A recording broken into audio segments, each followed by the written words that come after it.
মির্জা গালিব একবার সৌন্দর্যের প্রতি বিরক্ত হয়ে বলেছেন, যেদিন আমি ময়ূরকে সাপ খেতে দেখেছি তখন থেকে আমার সৌন্দর্যের প্রতি ঘৃণা বেড়েছে।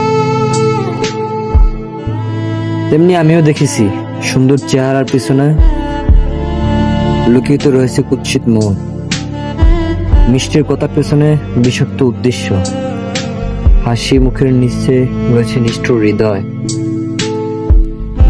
দেখেন, ময়ূর সুন্দর কিন্তু সাপ খায়, মানুষও তাই, বাইরে সুন্দর ভিতরে বিষুক্ত।